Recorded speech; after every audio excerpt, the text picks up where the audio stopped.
رب اشرح لي صدري ويسر لي أمري واحلل عقدة من لساني يفقهوا قولي لا حول ولا قوة إلا بالله العلي العظيم. أعوذ بالله السميع العليم من الشيطان اللعين الرجيم. بسم الله الرحمن الرحيم. الحمد لله رب العالمين والصلاة والسلام على أشرف الأنبياء والمرسلين خاتم النبيين مولانا ومولى الثقلين جد الحسن والحسين بالقاسم محمد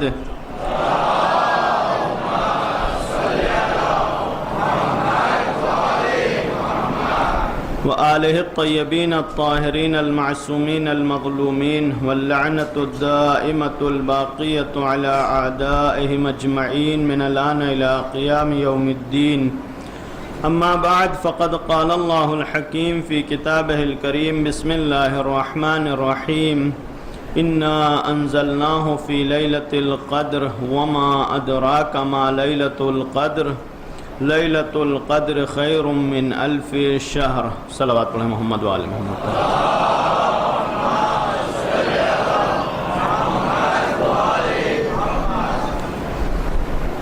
شب قدر ہے. پروردگار عالم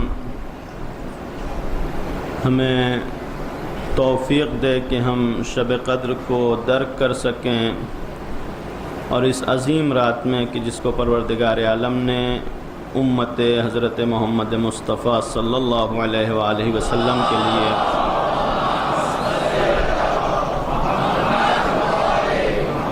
ایک عظیم تحفہ قرار دیا ہے اور امت کے لیے بہترین موقع اور بہترین فرصت ہے اپنے اعمال کو سنوارنے کے لیے، اپنے کردار کو سنوارنے کے لیے. اس شب سے ہم بہترین استفادہ کر سکیں. ایک مرتبہ صلوات پڑھیں محمد و آل محمد.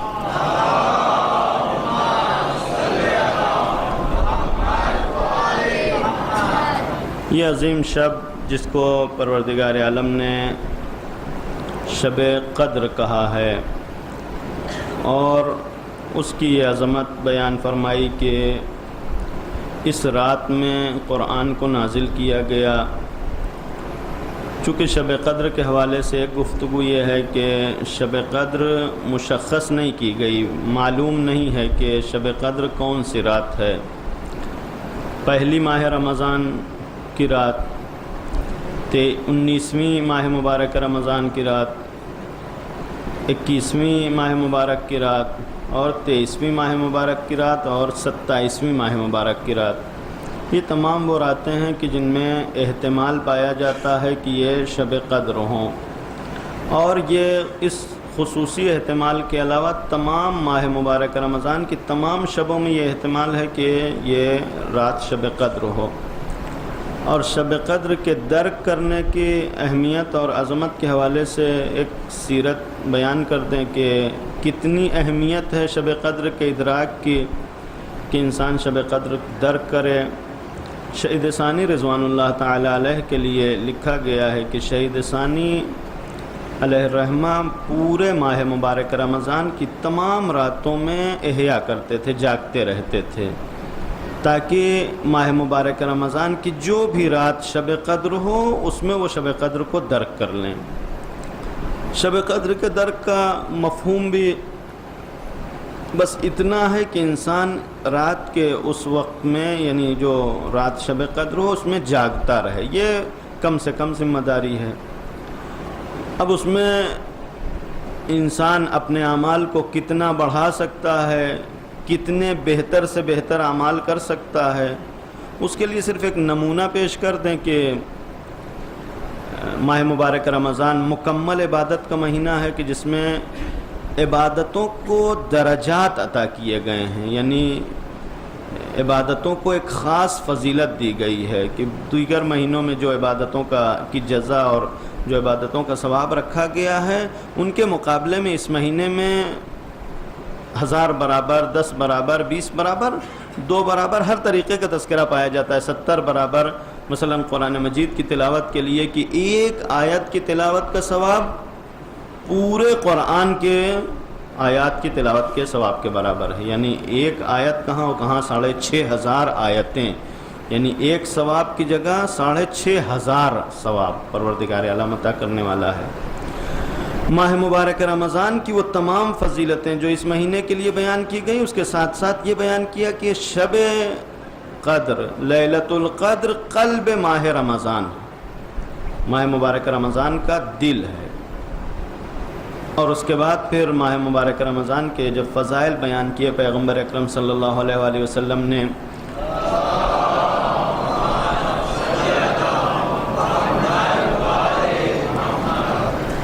بیان کیا نومکم فیہ عبادہ، انفاسکم فیہ تسبیح، یہ سارے فضائل جب پیغمبر اکرم نے بیان کیے تو مولا کائنات نے سوال کیا پیغمبر سے کہ یا رسول اللہ، اپنے جتنے اعمال بیان کیے ہیں سب افضل اعمال ہیں، لیکن ای الاعمال افضل، یہ تمام اعمال جو خیر ہیں، نیک ہیں، اچھے عمل ہیں، ان کے درمیان کون سا عمل سب سے افضل ہے؟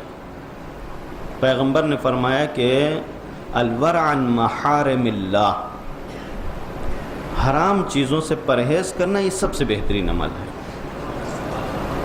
لہذا ماہ مبارک رمضان کی یہ رات کے جس کو پروردگار عالم نے اپنا عظیم تحفہ دیا ہے، اس رات میں بہرحال سارے لوگوں کے لیے سوال ہوتا ہے کہ کیا کریں؟ پہلا عمل جاگتے رہیں، آنکھ جھپنے نہ پائے، اسی طریقے سے جس طریقے سے کسی امیدوار کو کی آنکھ نہیں جھپتی، جس کو بڑی امید ہو، کسی بڑی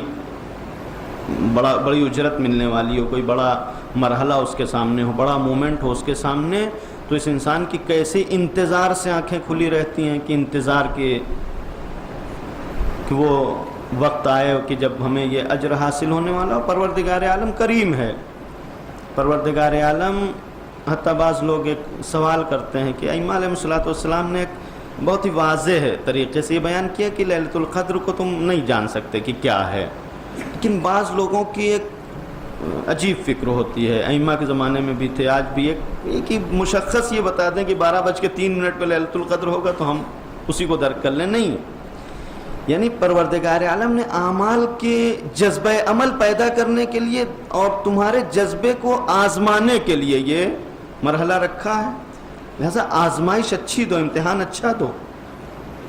یعنی پروردگار عالم نے سال بھر کی تمام راتیں تمہارے لیے رکھی، ماہ مبارکہ رمضان کی وہ رات جو عبادتوں میں گزارتے ہو، کتنی عبادتیں کرتے ہیں ہم، آدھے گھنٹے مغرب کی نماز اور 1 گھنٹہ تلاوت، کون سا یعنی بہت بڑا عمل ہم نے کر لیا؟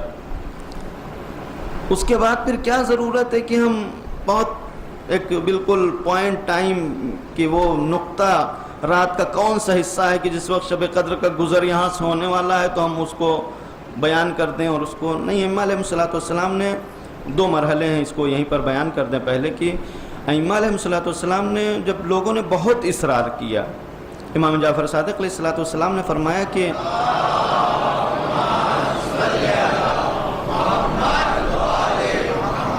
ان 2 راتوں میں سے کسی ایک رات میں انسان کے لیے جاگنا کتنا مشکل ہے، یعنی کون سا سخت کام ہے کہ 2 رات مہینے میں جاگ لو، یعنی 3 کو 2 میں تبدیل کر دیا۔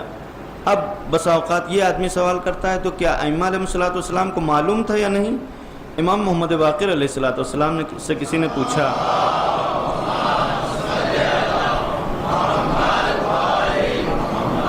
کہ آپ کو پتہ ہے کہ نہیں لیلۃ القدر کیا ہے؟ کہا ہم کو نہیں پتہ ہوگا کہ فرشتے آ کے ہمارے گرد چکر لگاتے رہتے ہیں۔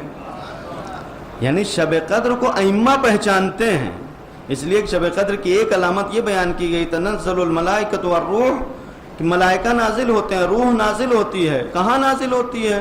یہ بھی اہل بیت علیہ الصلوۃ والسلام کے فضائل اور ائمہ علیہ الصلوۃ والسلام کی حقانیت کی دلائل میں سے کہ ملائکہ نازل ہوتے ہیں اہل بیت کی خدمت میں، ائمہ کی خدمت میں، لہٰذا امام نے فرمایا کہ ہمیں نہیں معلوم ہوگا جبکہ ہمارے پاس فرشتے نازل ہوتے ہیں۔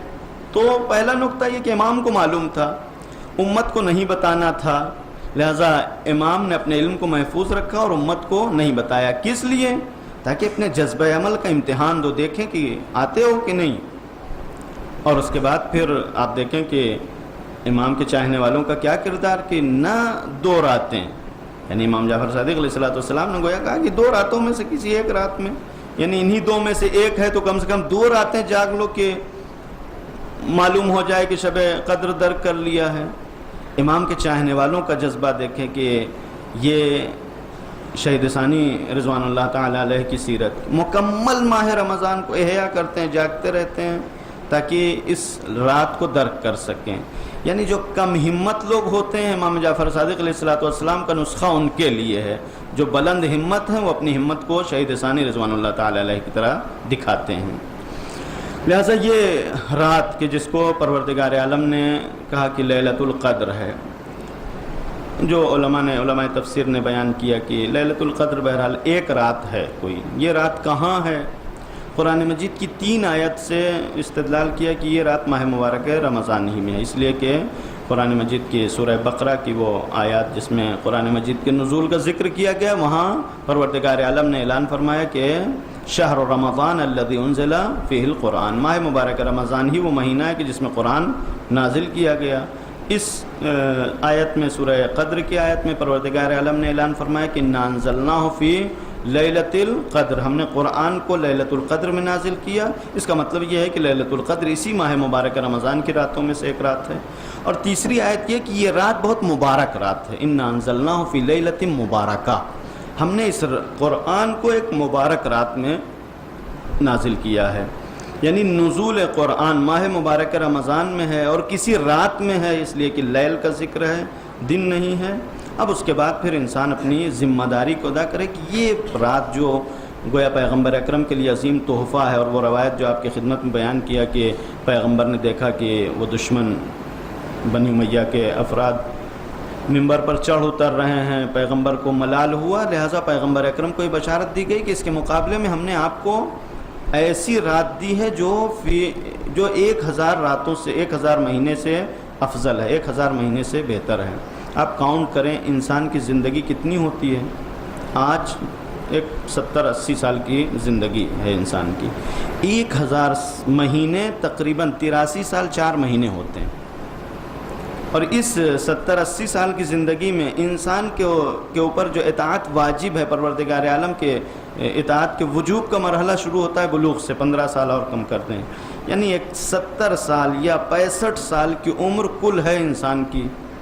اور اس میں انسان تمام کوششوں کے باوجود بہرحال نقائص کمیاں رہ جاتی ہیں، یعنی انسان کتنا ساری احتیاط کر لے، سارے واجب انجام دے دے، سارے حرام سے پرہیز کر لے، پھر بھی چونکہ انسان کا علم اتنا وسیع نہیں ہے، لہٰذا کہیں نادانی کی وجہ سے واجب چھوٹ جائے گا، کہیں نادانی کی وجہ سے حرام میں مبتلا ہو جائے گا، کہیں ممکن ہے احتیاط کا راستہ نہ اختیار کرنے کی وجہ سے حرام میں مبتلا ہو جائے۔ یہ سارے خطرات انسان کی زندگی کے ساتھ پائے جاتے ہیں، لہٰذا انسان اگر وہاں نہیں بچ سکتا ایک مکمل زندگی میں، تو ایک مکمل زندگی کے برابر پروردگار عالم نے ایک رات رکھ دی ہے۔ 70 سال احتیاط نہیں کر سکتے، ایک رات کے لیے کون سی مشکل ہے؟ لہٰذا کہاں سے عمل شروع کریں؟ وہ جو مرحلہ بیان کیا کہ عمل انسان جو خود انجام دیتا ہے وہاں پر غلطی کا امکان پایا جاتا ہے، لہٰذا اگر انسان کم سے کم، یعنی اگر پلس کی حالت میں نہ آئے، عمل کو ایڈ نہ کر سکے، تو کوئی ایسا کام نہ کرے کہ جس سے وہ ڈاؤن ہو جائے۔ الورع عن محارم اللہ، حرام چیزوں سے پرہیز۔ لہذا بعض علماء سے کسی نے پوچھا، کسی ایسے فرد نے پوچھا کہ جس کو وہ عالم پہچانتے تھے، کہا کہ شب قدر میں کون سا عمل بہترین عمل ہے؟ عالم نے جواب دیا کہ تم جا کے سو جاؤ، تمہارے لیے بہترین عمل ہے۔ کہا شب قدر ہے، جاگنا مستحب ہے۔ کہا کہ تم جب جاگو گے تو صرف غیبت کرتے ہو، چغلی کرتے ہو، لہذا تمہارے لیے بہترین عمل یہ ہے کہ سوتے رہو تاکہ کم سے کم حرام سے بچے رہو۔ یعنی اگر انسان جاگ رہا ہے تو جاگنے کا فائدہ کیا ہے؟ جاگنے کا فائدہ کم سے کم یہ ہے کہ شب قدر کو درک کرے۔ اچھا مان لیجئے کہ کسی ایک لمحے میں شب قدر کا ادراک ہونے والا، اور اس لمحے میں یہ انسان برائی میں مبتلا ہو، اس انسان کے مقدر میں کیا آنے والا ہے؟ یعنی وہ انسان کے جو بعض قرآن کی آیات اس جانب اشارہ کرتی ہیں کہ انسان گناہوں سے پرہیز کرے، یہ تو انسان کی شرعی ذمہ داری، اخلاقی ذمہ داری ہے، انسانی ذمہ داری وہ اپنی جگہ پر، لیکن کہا کہ اگر کوئی مردہ تمہارے سامنے ہو، موت تمہارے آنکھوں کے سامنے ہو، موت کا منظر تمہاری آنکھوں کے سامنے ہو، ایسے وقت میں گناہوں سے پرہیز کرو۔ کیا مرحلہ ہے؟ یعنی ایک ایسے وقت میں جب تمہیں اس یقین کی حالت میں ہو کہ جیسے یہ انسان دنیا سے گزر گیا ہے ویسے تم بھی جانے والے ہو پروردگار عالم کی بارگاہ میں. ایسے وقت میں انسان کتنا جری ہوگا کہ پروردگار عالم کی معصیت کر کے یہ کہتا ہے کہ نہیں ہم تم سے ڈرنے والے نہیں معاذ اللہ. یعنی ایک رات انسان کو اس طریقے سے گزارنا ہے کہ اس رات میں انسان کا دل گناہوں سے پاک رہے. لہذا یہ تاکید ہم ہمیشہ ماہ مبارک رمضان میں اور خاص کر اس شب میں کہ انسان کوشش یہ کر لے کہ آج کی رات کوئی دوست نہ ہو. گویا میدان محشر ہے، نہ آج ہم تمہارے کام آنے والے ہیں نہ تم ہمارے کام آنے والے ہو. اگر تلاوت کر سکتا ہے، دعا پڑھ سکتا ہے، قرآن پڑھ سکتا ہے، اعمال کر سکتا ہے، نماز پڑھ سکتا ہے تو پڑھے، ورنہ ایک کونے میں سر جھکا کے بیٹھ جائے، خدا کو یاد کرے. پروردگار عالم رحیم و کریم ہے، بہت کچھ عطا کرنے والا ہے. یعنی کم سے کم انسان اتنی کوشش کر لے کہ آج کی رات گناہوں سے محفوظ رہ جائے. بہت بڑا عمل ہے. یعنی پروردگار عالم نے ایک زندگی کے برابر ایک رات رکھی ہے. زندگی بھر حقیقت میں ہم احتیاط نہیں کر سکتے، لیکن وہ رات کی جو پوری زندگی کے برابر رکھی گئی ہے، اور پروردگار عالم نے اتنی فضیلتیں رکھی ہیں. بعض وہ روایتیں کہ انسان یہاں گناہوں سے پرہیز کرے، استغفار کرے، توبہ کرے، پروردگار عالم اس مہینے کے گزشتہ گناہوں کو بخش دے گا. آئندہ ماہ مبارک رمضان تک کی ضمانت ہے کہ گناہوں سے محفوظ رہے گا. ایسے مرحلے میں انسان کس طریقے سے گزر جائے. لہٰذا دیکھیں وہ روایات جو مذمت میں آئیں کہ ماہ مبارک رمضان میں جو بغیر مغفرت کے ماہ مبارک رمضان کو گزار دے اور اس کی مغفرت نہ ہو سکے تو محروم ہے. آخر ماہ مبارک رمضان کی دعا، اور جس میں پروردگار عالم کی بارگاہ میں انسان دعا کرتا ہے کہ پروردگار ماہ مبارک رمضان گزر گیا، لہٰذا یہ جو دن بچے ہیں اس میں ہمارے گناہوں کو بخش دے. اور اگر خدا نخواستہ ایسا ہوا کہ ماہ مبارک رمضان ختم ہو گیا اور ہمارے گناہ بخشے نہ جا سکے تو پروردگار عالم سے دعا کیا ہے کہ پروردگار ہمیں محروم نہ قرار دینا. اگر ماہ مبارک رمضان گزرنے لگا تو پروردگار ہمیں مرحوم قرار دینا. یعنی اگر ہم اس دنیا سے گزر جائیں اور آئندہ سال درک نہ کر سکیں تو ہمیں مرحوم قرار دینا، محروم قرار نہ دینا، رحمت سے محروم قرار نہ دینا. یہ اس شب کی عظمت ہے. اور ان تمام عظمتوں کے اوپر اضافہ کیا ہے؟ ان تمام عظمتوں کے ساتھ ساتھ کہ پروردگار عالم نے اپنی عظیم کتاب اس رات میں نازل کی. پروردگار عالم زمین و زمان سے بے نیاز ہے، محتاج نہیں ہے. ہم اپنے کاموں کے لیے وقت کو معین کرتے ہیں، کیوں؟ اس لیے کہ ہم محتاج ہوتے ہیں وقت کے.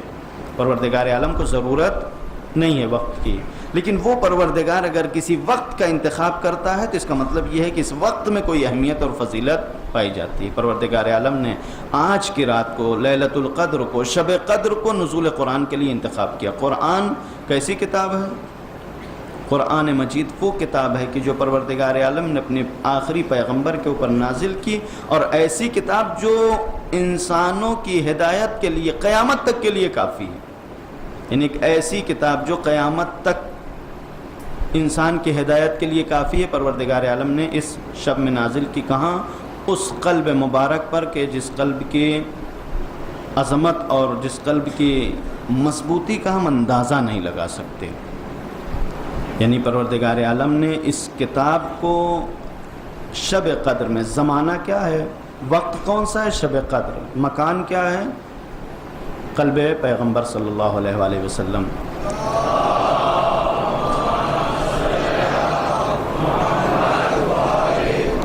یعنی گویا ان دو کا ایک گہرا تعلق پایا جاتا ہے کہ پروردگار عالم نے ایک وقت کا انتخاب کیا. وہ پروردگار جو زمانے سے بے نیاز تھا اس نے اس وقت کا انتخاب کیا، یہ اس وقت کی دلیل ہے. وہ پروردگار جو اپنے تمام بندوں سے بے نیاز تھا اس نے اس قلب کا انتخاب کیا، وہ قلب اہمیت رکھتا تھا، وہ دل اہمیت رکھتا تھا. یعنی پروردگار عالم اپنے ذمہ داریوں کو لیے، اپنے یعنی جو کام کروانا ہوتا ہے پروردگار عالم کو، اس کے لیے کس چیز کو انتخاب کر لے پروردگار کی قدرت ہے. کیسے ابرہہ کے لشکر کے لیے ابابیل کا انتخاب کر لیتا ہے. پروردگار عالم بہت سارے افراد کے لیے موقع فراہم کرتا ہے. بہت سارے لوگ جن کے لیے پروردگار عالم چھوٹی سے چھوٹی چیزوں سے بڑا سا بڑا فائدہ انسان کو پروردگار عالم پہنچا دیتا ہے. یعنی اسے گویا ضرورت نہیں ہوتی کہ وہ وقت، فرصت، زمانہ، ان تمام چیزوں کو ملاحظہ کرے. نہیں، پروردگار عالم کی قدرت عظیم ہے، وہ سب کچھ کر سکتا ہے، لیکن اس نے ان دو چیزوں کا انتخاب کیا. اور ہمارا تعلق ان دو چیزوں سے کیسا ہونا چاہیے؟ قرآن مجید نے جہاں پر قرآن کی عظمت بیان کیا، بہرحال ایسی کتاب کی جو قیامت تک کی ہدایت کے لیے آئی، ایسی کتاب جو لوگوں کی ہدایت کے لیے آئی، ایسی کتاب جو متقین کے لیے ہدایت ہے، ایسی کتاب کے جس کا کوئی جواب نہیں لا سکتا، ایسی کتاب کی جو معجزہ ہے، یہ سارے صفات ہیں قرآن مجید کے. اور اس قرآن کو پروردگار عالم نے قلب پیغمبر پر نازل کیا، اور پھر اس قرآن نے مسلمانوں کی عظمت یہ بیان کی کہ یہ مسلمان بہترین امت ہیں. یعنی ہمارا تعلق قرآن سے کیا ہے کہ ہم قرآن کے ماننے والے ہیں، ہمارا تعلق پیغمبر سے کیا ہے کہ ہم پیغمبر کے ماننے والے ہیں. پروردگار عالم نے قرآن نازل کیا قیامت تک کے لیے، پیغمبر کو کیوں رسالت عطا کی؟ قیامت تک کے لیے. پیغمبر کی امت، پیغمبر سب سے بہترین پیغمبر، سب سے بہترین نبی، افضل الانبیاء، سید المرسلین، یہ پیغمبر کی عظمت. قرآن سب سے عظیم کتاب، سب سے بہترین کتاب، ام الکتاب. اب مسلمان جو اس بہترین کتاب کا ماننے والا ہے، اس بہترین پیغمبر کا ماننے والا ہے، اس کو قرآن مجید نے کیا کہا؟ کنتم خیر امہ، سب سے بہترین قوم. جب قرآن بہترین ہے، پیغمبر بہترین ہے، تو اب قوم بھی، اس میں کوئی شک نہیں کہ سب سے بہتر قوم ہوگی. اس کے بعد مسلمانوں کا اس مرحلے سے پیچھے رہ جانا، یہ انسان کے لیے سوال ہے، مسلمان کے سامنے سب سے بڑا سوال ہے. جب عام انسانوں کے سامنے یہ سوال پیش کیا جاتا ہے تو عام انسان یعنی کبھی بھی اپنی برائی، اپنا نقص، اپنی غلطی نہیں دیکھتا. بہرحال چونکہ آپ نے محفل کی، ایک لطیفہ بھی سنا دیں اس شب کی مناسبت سے کہ انسان اپنی غلطی کبھی نہیں دیکھتا، ہمیشہ غلطی دوسروں میں تلاش کرتا ہے. ایک آدمی تھا، وہ ایران میں ڈبے لگے رہتے ہیں صدقے کے. ایک آدمی تھا، اس نے ایک صدقہ ڈبے میں ڈالا اور اس کے بعد جیسے تھوڑی دور آگے بڑھا، لڑ گیا، گاڑی سے گر گیا وہیں پہ. ابھی گرا ہی تھا کہ دیکھا دوسرا آدمی اسی ڈبے میں صدقہ ڈالنے جا رہا ہے. اس نے کہا اس ڈبے میں نہ ڈالو، یہ کام نہیں کر رہا ہے ابھی. یعنی جب ہم ناکام ہوتے ہیں، ہم گرتے ہیں، ہم ناکامی کا منہ دیکھتے ہیں، تو ہم دوش کس کو دیتے ہیں؟ یہی کہیں گے کہ قرآن کام نہیں کر رہا ہے، رسول کام نہیں کر رہے ہیں، یا ہم قرآن کے مطابق کام نہیں کر پا رہے ہیں، رسول کے مطابق کام نہیں کر پا رہے ہیں. یعنی انسان جب ناکامی کا منہ دیکھتا ہے تو فوراً سوال یہ ہوتا ہے کہ یہ اسلام کیسا دین ہے، یہ قرآن کیسی کتاب ہے، قرآن کو سمجھنے کے لیے ہم نے کیا کیا، رسول کی سیرت پر عمل کرنے کے لیے ہم نے کیا کیا ہے. اگر قرآن کو سمجھ کر اس پر عمل کر لیتے، رسول کی سیرت کو سمجھ کر اس پر عمل کر لیتے اور اس کے بعد ناکام ہو جاتے، تو یقیناً پروردگار عالم کی بارگاہ میں سوال کرنے کے لائق تھے. پروردگار کی بارگاہ میں سوال کرتے کہ ہم کہاں سے خیر امت تھے. پروردگار عالم کو جواب دینا چاہیے تھا. لیکن جب تک ہمارا عمل ناقص ہے، ہماری معرفت کمزور ہے، ہم قرآن کو نہیں پہچانتے، اہل بیت پیغمبر اور نبی کو نہیں پہچانتے، تب تک ہم یہ دعویٰ دار، ہم یہ سوال نہیں کر سکتے بارگاہ الہی میں کہ پروردگار ہم ناکام کون. ناکام اس لیے ہو کہ تم نے وہ کیا ہی نہیں جو قرآن چاہتا تھا، وہ کیا ہی نہیں جو سنت پیغمبر چاہتی تھی. اب مسلمانوں کی دعوے داری دیکھیں، بہت طویل. قرآن کا مرحلہ دیکھیں کہ انسان اگر قرآن سے بہت زیادہ وابستہ ہوگا تو ہم کہاں تک پہنچے ہیں. قرآن کا مرحلہ شروع ہوتا ہے تلاوت سے. تلاوت قرآن، قرآن سے استفادے کی سب سے پہلی منزل ہے. اور اس کے بعد پھر ہدایت اور وہ مرحلہ کہ جہاں انسان تمام دنیا سے بے نیاز ہو جائے قرآن کو لے کر، وہ سب سے آخری منزل ہے. انسان، بہت سارے انسان ایسے ہوتے ہیں کہ جب قرآن کی عظمت کی بات آتی ہے تو چونکہ قرآن بہت عظیم کتاب ہے لہٰذا ہماری سمجھ سے پرے ہے، ہم اس کے چکر میں جانے ہی والے نہیں ہیں. یہ بھی غلط.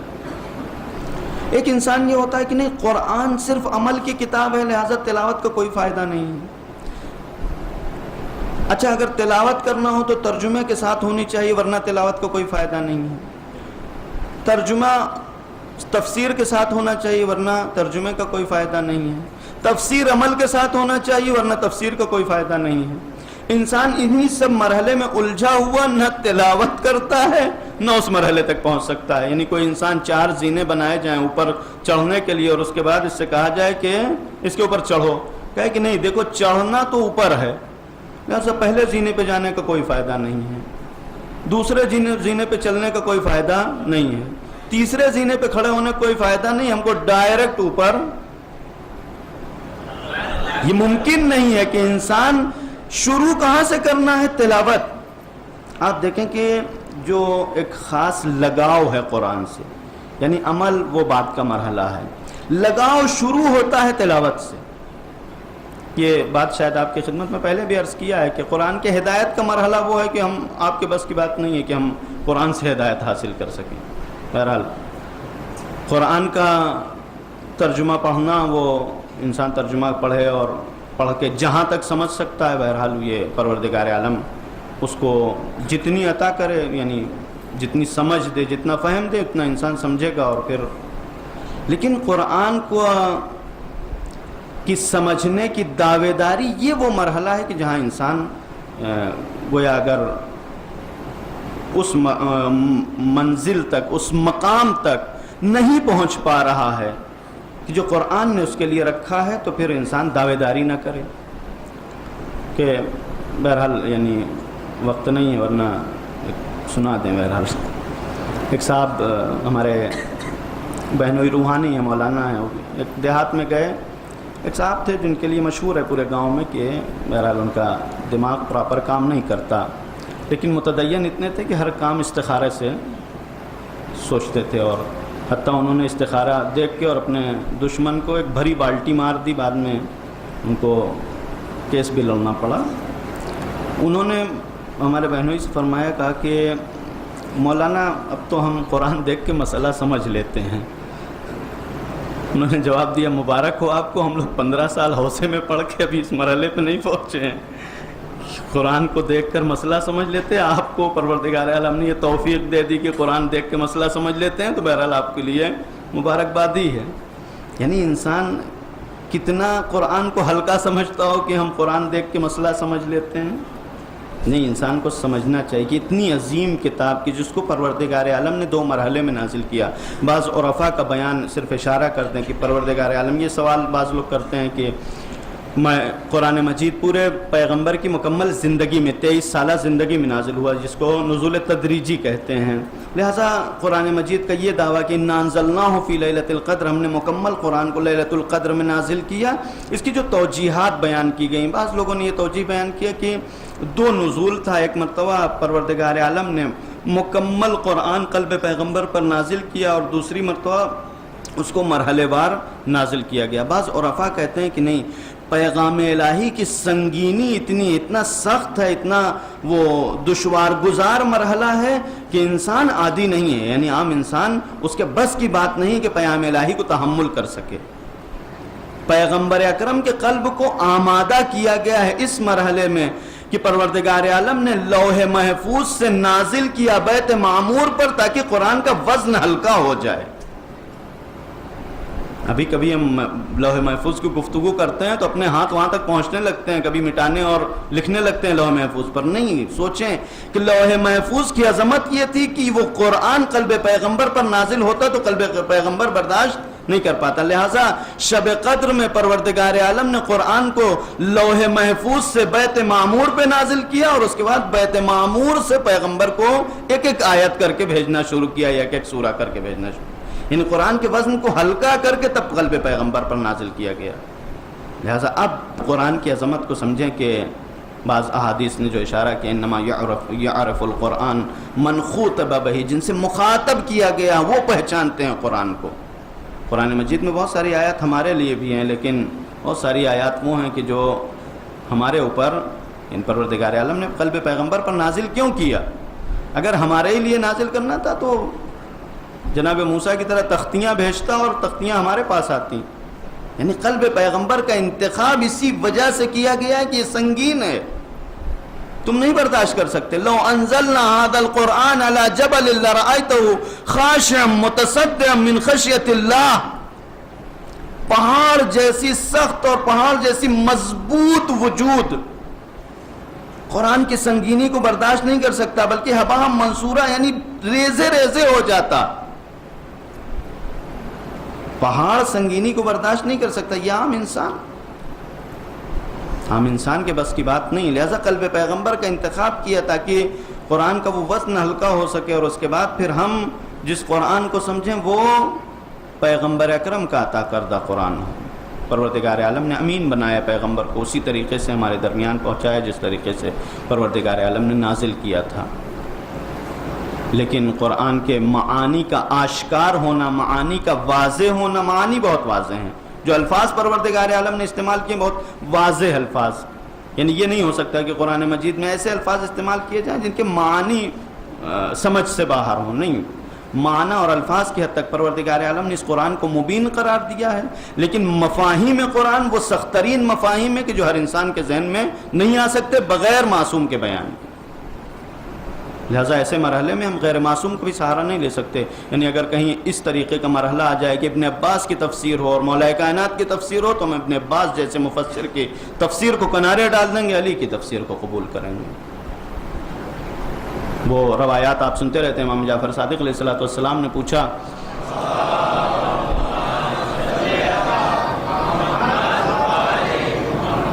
ابو حنیفہ سے، کہا کہ نعیم کا کیا مطلب ہے؟ ثم لتسألن عن النعیم، تم سے نعمتوں کے بارے میں سوال کیا جائے گا. آپ دیکھیں الفاظ کتنے واضح ہیں کہ تم سے نعمتوں کے بارے میں سوال کیا جائے گا. نعمت کیا ہے یہ کون بیان کرے گا؟ کہا سنا ہے تم لوگوں سے یہ بتاتے ہو کہ نعمت یہ ٹھنڈا پانی، یہ اچھے کھانے، یہ لذیذ غذائیں، یہ پھل، یہ فروٹ، یہ باغ، یہ گھر، یہ مکان، یہ حسن جمال، جو کچھ بھی عطا کیا یہ سب نعمتیں ہیں. کہا کہ ہاں مولا یہ نعمتیں ہیں. امام جعفر صادق علیہ السلام نے کہا کہ ہاں یہ نعمتیں ہیں، لیکن پروردگار عالم جس نعمت کے بارے میں سوال کرے گا وہ یہ نہیں ہے. کہا پھر کیا ہے؟ کہا ذرا انصاف سے بتاؤ کہ اگر تمہارے گھر ایک مہمان آتا ہے، اس کے لیے تم اچھے کھانے کا انتظام کرتے ہو، اچھا پانی پلاتے ہو، اس کے لیے اچھا رہنے کا انتظام کرتے ہو، اور پھر وہ جانے لگتا ہے تو اس سے سوال کرتے ہو، حساب لیتے ہو کہ بتاؤ کیا کھایا، کتنا پیا، کتنی دیر ہمارے گھر میں رہے، ذرا حساب دو. کہا نہیں، یہ تو انسانیت سے گری ہوئی بات ہے کہ مہمان سے انسان اپنے حساب لے. امام نے فرمایا کہ پروردگار عالم کم سے کم تم سے زیادہ تو کریم ہے ہی،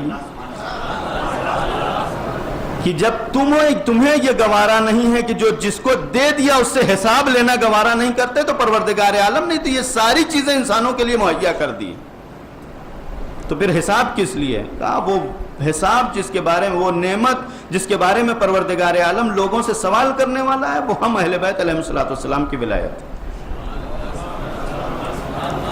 یعنی دیکھیں الفاظ واضح ہیں، نعیم، نعمت، لیکن مفہوم.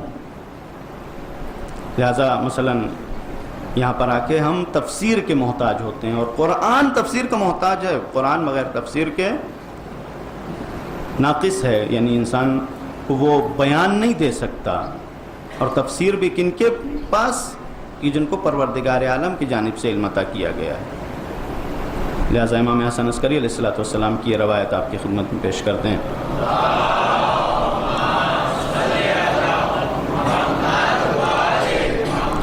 اسحاق قندی نے کتاب لکھی تناقضات القرآن. قرآن میں متناقض جو آیات ایک دوسرے سے کی متضاد ہیں، ایک دوسرے کے خلاف ہیں، کنٹرڈکشن، تضاد. کتاب مکمل ہو گئی. امام کو خبر ہوئی کہ وہ شخص یہ کتاب لکھ رہا ہے. امام نے ایک شخص کو معین کیا کہ جا کے اس کی شاگردی اختیار کرو، اور جب شاگرد بن جانا اور وہ بھروسہ اس کا حاصل کر لینا تو یہ سوال کرنا. اس نے استاد سے ایک دن سوال کیا موقع پا کر کہ استاد یہ بتائیں کہ آپ نے یہ کتاب لکھی ہے، بہت اچھی کتاب ہے، لیکن وہ باتیں جو آپ کے ذہن میں تھی آپ نے الفاظ کے ذریعے کاغذ پر منتقل کر دیا، یہ الفاظ جب دوسرے کے سامنے جائیں گے تو کیا وہی میسج، وہی بات جو آپ کے ذہن میں وہی اس کے ذہن میں پہنچے گا؟ کہا کہ گارنٹی نہیں ہے، کوئی ضمانت نہیں ہے کہ جو ذہن میں ہمارے مفاہیم تھے، جو کنسپٹ ہمارے ذہن میں تھے، وہ ہم نے کاغذ پہ منتقل کیے، لیکن یہ کاغذ پر لکھے ہوئے الفاظ دوسرے کے ذہن تک وہی میسج دے سکیں جو ہمارے ذہن میں ہے، اس بات کی کوئی ضمانت نہیں ہے۔ شاگرد نے سوال کیا، آپ نے تناقضات القرآن لکھا ہے، قرآن کو پروردگار عالم نے نازل کیا، قرآن الفاظ ہیں، خدا کے معانی ہیں، خدا کی جانب سے آنے والے، اور اس کے بعد تمہارے ذہن میں جو مفہوم آیا اس میں تم نے دیکھا کہ تضاد پایا جاتا ہے، تو یہ بتاؤ کہ جب تمہارے الفاظ اس بات کی گارنٹی نہیں لے سکتے کہ دوسرے کے ذہن میں ویسے منتقل ہوں کہ جیسے تم چاہتے ہو، جیسے تمہارے ذہن میں ہے، تو پروردگار عالم کے مفاہیم کو تمہارے ذہن میں کیسے منتقل کیا جا سکتا؟ یعنی خدا نے جو مفہوم نازل کیا ہے، خدا کا جو مقصد ہے بیان کا، وہ مقصد تمہارے ذہن میں آیا کہ نہیں آیا، کہاں سے گارنٹی دیتے ہو، کہاں سے کون سی ضمانت ہے؟ لہذا تفسیر کس سے لینا ہے؟ اس کو جس کو خدا نے علم دیا۔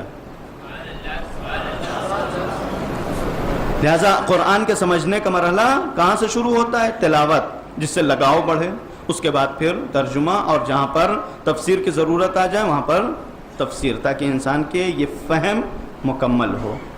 اور یہ رات جس کو پروردگار عالم نے ہمارے لیے بہترین رات قرار دیا ہے، اور اس کے اعمال جس میں بعض سوروں کی تلاوت رکھی گئی ہے، حتیٰ اگر کوئی انسان نہیں تمام سورے پڑھ سکتا، نہیں تمام تلاوتیں کر سکتا، جو اعمال ہیں وہ کہ کم سے کم 1000 سورہ قدر کی تلاوت اس وقت، کہ یہ بھی تمام چیزیں اس بات کی طرف اشارہ ہیں کہ قرآن مجید میں کچھ معنوی اثرات پائے جاتے ہیں۔ صرف قرآن کا یہ تعلق نہیں ہم سے کہ کچھ الفاظ آئیں جن کو ہم سمجھ لیں اور ایک مرتبہ سمجھ گئے تو معاملہ ختم ہو جائے، ورنہ انا انزلنا ایک مرتبہ پڑھیں گے وہی معنی ہے، دوسری مرتبہ پڑھیں گے وہی معنی اور وہی الفاظ رہیں گے، تو پھر یہ تکرار کی کیا ضرورت ہے؟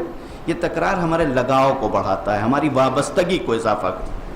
جب یہ وابستگی ایجاد ہوگی تب ہم قرآن سے قریب ہوں گے، اور جب قرآن سے قریب ہو جائیں گے تب ہم ان معانی اور ان مفاہیم کو سمجھیں گے جو پروردگار عالم نے نازل کیا ہے۔ یہ رات شب قدر ہے، پروردگار عالم ہمارے مقدرات کو اس رات میں معین کرنے والا ہے۔ پروردگار کی بارگاہ میں دعا کرتے ہیں کہ پروردگار ہماری بہترین تقدیر اس رات میں قرار دے، پروردگار ہمیں قرآن سے آشنا بنا دے، پروردگار ہمیں قرآن سے مانوس فرما، پروردگار محمد و آل محمد کے صدقے میں ہمیں توفیق دے کہ ہم اہل بیت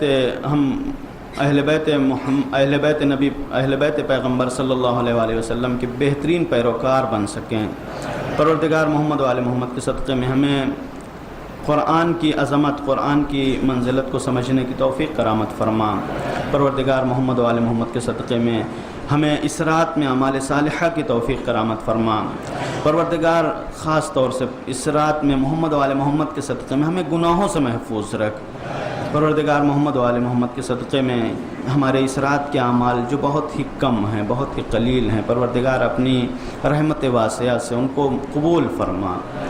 پروردگار ہم جو بھی اعمال تیری بارگاہ میں لے کے آئے ہیں وہ بہت ہی کم ہیں، وہ اس لائق نہیں ہیں کہ تیری بارگاہ میں قبول ہو سکیں، لیکن پھر بھی تیرے کرم کا واسطہ پروردگار، تیری رحمتیں بہت وسیع ہیں، ہم تیری رحمتوں تک نہیں پہنچ سکتے لیکن تیری رحمت تو ہم تک پہنچ سکتی ہے۔ پروردگار اپنی وسیع رحمتوں میں ہمیں داخل فرما۔